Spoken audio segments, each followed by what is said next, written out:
Dalam kebijaksanaan Hindu yang luas, terdapat konsep mendalam yang dikenal sebagai Pancasrada. 5 keyakinan dasar yang menjadi fondasi dari keyakinan yang abadi ini. Pancasrada bukan hanya sekedar kepercayaan, tetapi juga panduan hidup yang mengarahkan umat Hindu dalam setiap aspek kehidupan mereka. Seperti pilar yang menopang sebuah candi megah, keyakinan ini memandu umat Hindu dalam perjalanan spiritual mereka. Pilar-pilar ini memberikan stabilitas dan arah, membantu individu untuk menemukan makna dan tujuan menjalani kehidupan. Pilar pertama dalam Pancasrada, keyakinan akan realitas ilahi, kekuatan yang meresapi seluruh ciptaan. Kekuatan ini adalah inti dari segala sesuatu, menghubungkan semua makhluk hidup dalam jalinan yang tak terpisahkan. Kekuatan ini yang sering disebut sebagai Brahman adalah kekal, ada di mana-mana, dan sumber dari segala keberadaan. Brahman adalah esensi dari alam semesta, energi yang mengalir melalui segala sesuatu. Dari realitas tertinggi ini muncul pilar kedua, keyakinan akan Atman, jiwa individu. Atman adalah percikan ilahi yang ada dalam setiap makhluk hidup, memberikan kehidupan dan kesadaran. Atman adalah inti dari jati diri kita, yang tetap tidak berubah meskipun tubuh fisik kita mengalami perubahan. Ia tidak berubah, kekal, dan terhubung dengan jiwa universal Brahman. Hubungan ini adalah sumber dari kedamaian dan kebijaksanaan yang tertinggi. Interaksi antara dua kekuatan ini, jiwa individu dan jiwa universal, membentuk dasar bagi pilar ketiga, Punarbawa atau reinkarnasi. Punarbawa adalah keyakinan terhadap kelahiran yang berulang-ulang. Hal ini memungkinkan jiwa untuk terus berkembang dan belajar. Pilar keempat Pancasrada adalah karma phala, hukum sebab akibat. Karma phala biasa disingkat karma, adalah konsep dasar yang mengatur tindakan kita. Memastikan bahwa setiap perbuatan memiliki konsekuensi yang sesuai. Setiap tindakan, niat pikiran, dan ucapan menciptakan efek riak, membentuk pengalaman masa kini dan masa depan kita. Karma mengajarkan kita untuk bertanggung jawab atas tindakan kita dan memahami bahwa setiap keputusan memiliki dampak yang lebih luas. Hubungan tindakan dan konsekuensi yang rumit ini mengikat kita pada siklus samsara, siklus kelahiran, kematian, dan kelahiran kembali yang berkelanjutan.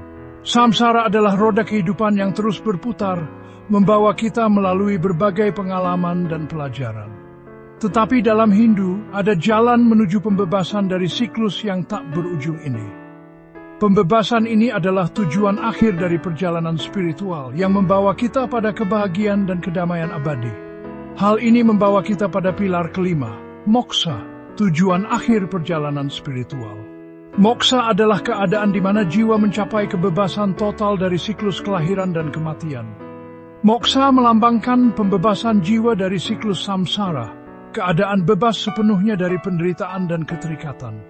Ini adalah pencapaian tertinggi dalam kehidupan spiritual, di mana jiwa bersatu kembali dengan Brahman.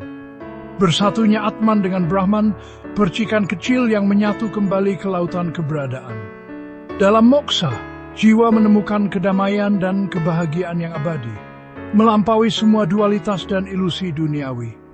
Pancasrada adalah keyakinan pada Weda, kitab suci kuno Hindu. Weda adalah sumber pengetahuan dan kebijaksanaan yang tak ternilai, memberikan panduan bagi umat Hindu dalam menjalani kehidupan mereka. Weda sebagai sumber wahyu ilahi menyajikan wawasan yang mendalam tentang hakikat realitas diri dan jalan menuju pembebasan. Ajaran-ajaran dalam Weda membantu umat Hindu untuk memahami tujuan hidup mereka dan cara mencapai moksha. Kelima pilar ini, Brahman, Atman, Punarbawa, Karma phala, dan moksha adalah dasar dari keyakinan Hindu, memberikan arah dan makna dalam kehidupan spiritual.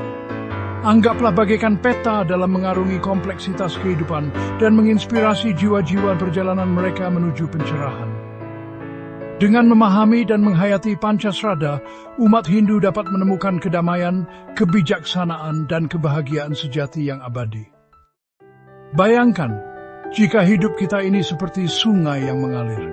Hidup ini adalah perjalanan yang konstan, pasang surut, terkadang tenang, terkadang bergejolak. Inilah esensi dari Punarbawa, konsep Hindu tentang reinkarnasi yang sering disebut sebagai samsara. Bukanlah akhir yang tiba-tiba, tetapi sebuah transisi, siklus kelahiran, kematian, dan kelahiran kembali yang berkelanjutan. Punarbawa bukan sekadar proses fisik, melainkan evolusi jiwa, Atman. Setiap kehidupan seperti satu hari dalam skema besar perjalanan jiwa. Kita bangun ke dalam kehidupan baru, mengumpulkan pengalaman, mempelajari pelajaran, dan kemudian saat matahari terbenam, kita pergi membawa esensi dari pengalaman-pengalaman itu di dalam jiwa kita. Siklus ini berlanjut sampai jiwa mencapai moksa, kebebasan abadi. Seperti sungai yang akhirnya menyatu dengan lautan luas, jiwa individu bersatu kembali dengan realitas tertinggi Brahman. Karena itu, Punarbawa bukanlah siklus deterministik, melainkan kesempatan bagi jiwa untuk berevolusi, untuk belajar, untuk tumbuh, dan pada akhirnya untuk membebaskan diri dari siklus kelahiran dan kematian. Ini adalah perjalanan penemuan jati diri yang membawa kita menuju realisasi sifat sejati kita. Konsep karma terjalin erat ke dalam jalinan Punarbawa atau kelahiran kembali. Sering disalahpahami sebagai sistem hukuman, tetapi jauh lebih dalam dari itu. Karma adalah prinsip universal yang mengatur keseimbangan alam semesta. Karma pada intinya hanyalah sebab dan akibat. Setiap tindakan yang kita lakukan, baik atau buruk, memiliki konsekuensi yang tak terelakkan. Setiap tindakan, setiap niat pikiran, setiap ucapan yang kita kirimkan ke alam semesta menciptakan efek riak, membentuk arah perjalanan kita. Seperti batu yang jatuh ke dalam air, riak-riak itu menyebar jauh dan meluas. Bayangkan karma sebagai akuntan kosmik, dengan cermat mencatat setiap tindakan dan reaksi yang sesuai. Tidak ada yang terlewatkan, setiap detail diperhitungkan. Tetapi akuntan ini tidak didorong oleh penilaian, hanya oleh hukum sebab dan akibat yang tidak memihak. Ini adalah hukum alam yang bekerja tanpa emosi atau preferensi. Tindakan kita menciptakan jejak karma yang memengaruhi keadaan kehidupan kita di masa depan. Jejak ini bisa positif atau negatif, tergantung pada diri kita. Tindakan positif yang didorong oleh kasih sayang, kebaikan, dan pengertian menciptakan jejak karma positif yang mengarah pada kelahiran kembali yang baik. Ini adalah jalan menuju kehidupan yang lebih harmonis dan damai. Sebaliknya, tindakan negatif yang didorong oleh keserakahan, kemarahan, ego menciptakan jejak karma negatif yang mengakibatkan keadaan kehidupan yang kurang baik. Ini adalah pelajaran yang harus kita pelajari dan atasi. Namun, karma bukanlah hukuman seumur hidup. Ini adalah kesempatan untuk belajar dan berkembang. Karma adalah kekuatan dinamis yang dapat kita pengaruhi melalui tindakan kita saat ini. Dengan setiap tindakan baik, kita memiliki kesempatan untuk memperbaiki dan menyucikan karma kita.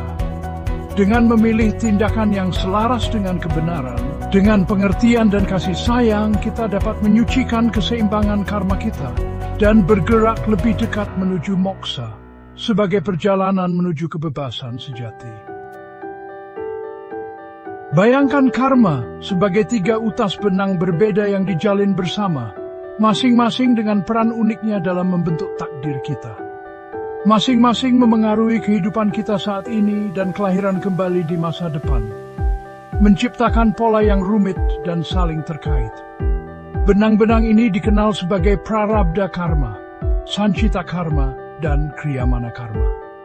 Prarabdha karma merupakan karma yang telah matang dan saat ini sedang membentuk kehidupan kita hari ini. Itu adalah buah dari tindakan masa lalu pada kelahiran saat ini, untuk kita alami dalam kehidupan saat ini. Seperti benih yang ditanam sejak lama, prarabdha karma telah tumbuh dan sekarang berbuah, membentuk keadaan kita hari ini. Sanchita karma adalah gudang besar jejak karma yang terakumulasi selama kehidupan sebelumnya yang tak terhitung jumlahnya. Itu adalah jumlah total dari semua tindakan masa lalu kita, baik positif maupun negatif yang belum matang. Waduk potensi karma yang luas ini terbengkalai, menunggu kondisi yang tepat untuk terwujud. Kriyamana karma merupakan karma yang kita ciptakan saat ini melalui niat pikiran, perbuatan, dan ucapan kita. Itu adalah benih yang kita tanam hari ini yang akan berbuah di masa depan. membentuk kehidupan masa depan kita. Setiap pilihan dalam tindakan yang kita buat menambah gudang potensi karma yang terus berkembang. Ketiga benang karma ini saling terkait, menciptakan permadani kehidupan kita yang rumit. Bayangkan sebuah permadani yang indah, di mana setiap benang memiliki warna dan tekstur yang unik, tetapi semuanya bersama-sama menciptakan gambar yang harmonis. Begitu juga dengan karma kita, di mana setiap tindakan, niat pikiran, dan ucapan kita menambah lapisan baru pada permadani kehidupan kita. Dengan memahami ketiga jenis karma ini, kita dapat lebih bijaksana dalam menentukan pilihan tindakan kita. Menyadari bahwa setiap benih yang kita tanam hari ini akan mempengaruhi masa depan kita. Dengan demikian, kita dapat menciptakan kehidupan yang lebih harmonis dan seimbang, baik untuk diri kita sendiri maupun untuk sekitar kita. Ingatlah bahwa setiap tindakan kecil memiliki dampak yang besar. Dan dengan kesadaran ini, kita dapat merangkai benang-benang karma kita dengan lebih hati-hati dan penuh kasih. Silakan tekan tombol like, subscribe, dan share video ini. Sampai jumpa.